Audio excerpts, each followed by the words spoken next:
Hello my beautiful kitsies, in this video we're going to be reviewing the new Furina signature weapon, the Splendor of Tranquil Waters. As always, we're just going to look at the weapon, explain the passive, how it works, and then see on which characters it can work or not. And then finally see if it's worth pulling for as a general weapon or not. So yeah, let's begin. Alright, so this weapon at level 90 is going to give you 542 base attack. That's low for a 5-star weapon, but it's going to give you a big passive of crit damage of 88%. And that's a very good passive. You know, the usual, if the base attack is low, then the passive is going to be high and vice versa. That's not a problem. The base stats are still pretty good. You know, crit damage is usable by a lot of characters. The base attack is low, yes, for a 5-star weapon, but as a weapon in general, it's still pretty good. And it makes up for it with the huge crit damage substat. So I would say, you know, base stats are pretty good. That's not what matters though. Now moving on to the passive. So on the passive you have when the equipping character's current HP increases or decreases, elemental skill damage dealt will be increased by 8% for 6 seconds with a maximum of 3 stacks. And this effect can be triggered once every 0.2 seconds, so it has a cooldown. So basically when the character having this weapon HP increases or decreases, it's going to give them elemental skill damage bonus. And then you have when other party members' current HP increases or decreases, then your max HP is going to be increased by 12%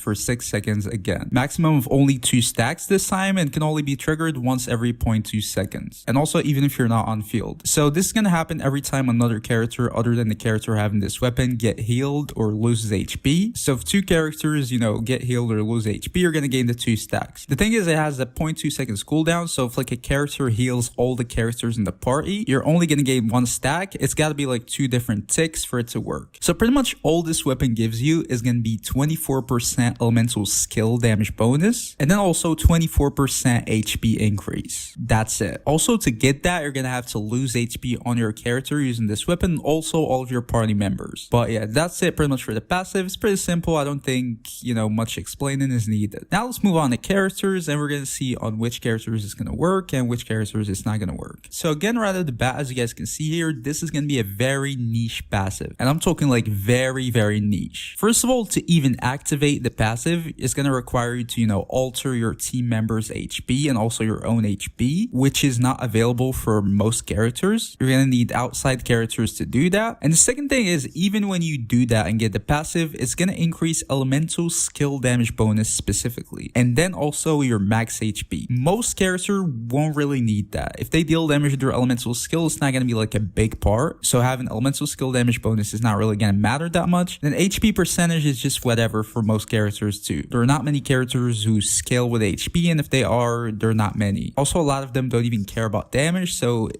there's no point. So let's not go through every single character. There's no point. Most of them cannot really use it. Let's just go through characters who can actually use this weapon. So the first one we have is Furina. Obviously, it's her signature weapon. She can use the passive fully. It's going to give her elemental skill damage bonus. That's all of her damage, so that's going to be pretty good. And then it's also going to give her HP percentage, which is also pretty good. The thing is, though, it's not going to be that good, especially on like below C4 Furina. I did a video explaining that before where I compared like all of her constellations and her weapon if you want to check it out. But I'm going to repeat it very quick here. The thing is, it's not going to give her any energy. And Furina is going to need some energy at least below C4. And usually you'd want to get it from your weapon. This weapon does not give you any sort of energy or anything that helps you out energy. That's why it's going to be kind of tough to take full advantage out of this weapon. Because to take full advantage, you're going to have to go like full on damage on Furina. And you cannot really do that. If you use this weapon, you're probably going to have to go like energy recharge sands or something like that, and you're going to be losing out on some damage. So you cannot really use the weapon at its full potential with Furina below C4. I mean, it's still going to be her best weapon, don't get me wrong. It's going to be better than every single weapon, but not by much, because you're still going to have to build energy on her, which is going to reduce your damage. So yeah, even though it's going to be the best weapon for Furina, it really isn't anything special. It's going to be like an average or even below average kind of like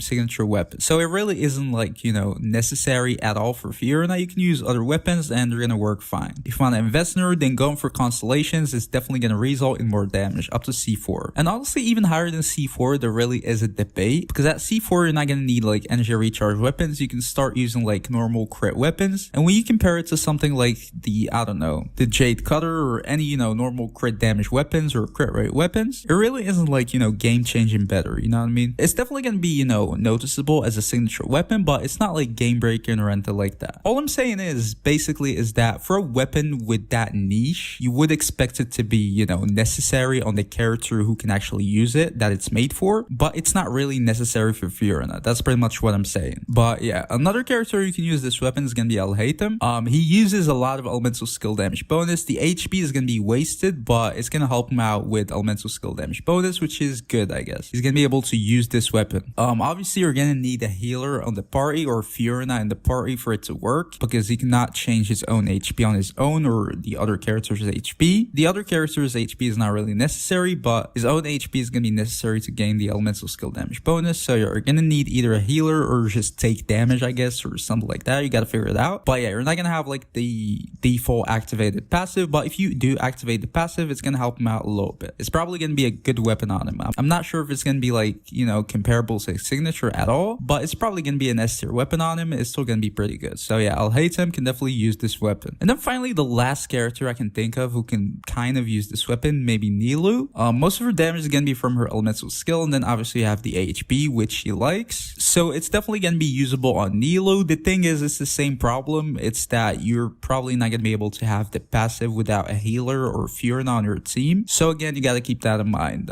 If you manage to get the passive, it's gonna be pretty good, but you know, would you manage that? It's another question. You're gonna need either a healer or you make yourself take damage. I don't know. But once you manage to activate the passive, it actually is gonna be pretty good. Other than that, I don't really see any other characters being able to use this weapon, to be honest. Obviously, other than like a stat stake, I'm talking about the passive. As a stat stake, you know, crit damage, stuff like that, it's probably gonna be better than 4-star weapons on a lot of characters. But other than that, it really isn't, you know, something you'd want to use on most of them. Alright, so now moving on to the final conclusion. Should you wish for this weapon or not? I would say my answer is definitely not. I would honestly go as far as calling it a bad weapon in general. I don't do that with many weapons, but honestly, this weapon is just pretty bad, to be honest. It's very niche. I mean, to be honest, a lot of weapons recently have been like very niche, especially 5-star weapons, but this is honestly is on another level, because it's not really like only one layer of being niche, it's 2 layers. So first of all, you gotta get the passive to even work, and for that you're gonna need to alter your party members' HP and your own HP and stuff like that, and that's on its own is gonna be very bad. That's the same thing with like Nevilette's weapon or Risley's weapon, that I've said it. But this weapon has another problem, which is even when you do that, even like the bonus you gain, it's just elemental skill damage bonus specifically, and then HP, which is again, you know, useless. If it was like elemental damage bonus, like a general elemental damage bonus, or you know, like generally just damage bonus, it's honestly gonna be much better, because at least, you know, when you get the passive, it's gonna be beneficial on pretty much all of the characters. But the thing is, it's only elemental skill damage bonus specifically, which doesn't really matter on most characters, or if it matters, it's gonna be like a small portion of their damage, which is not really, you know, that big of a deal. Also, the HP increase, most characters won't really need that, so it's just bad. In my opinion, it's just too niche. As a general weapon, if you want to invest in a 5-star sword, I would say this is definitely a skip. Also, it's gonna be with Beiju's weapon, which is another bad weapon, so yeah,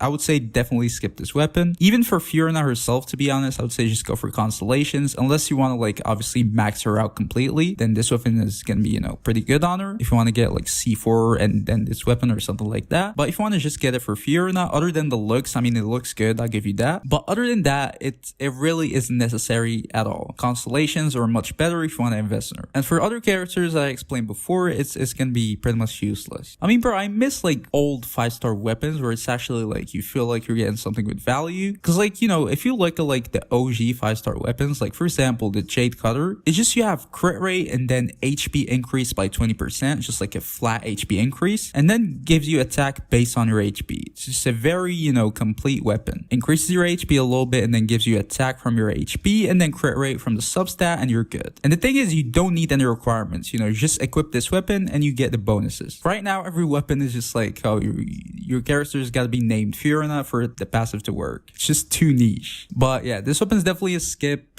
See you guys in the next video. Peace.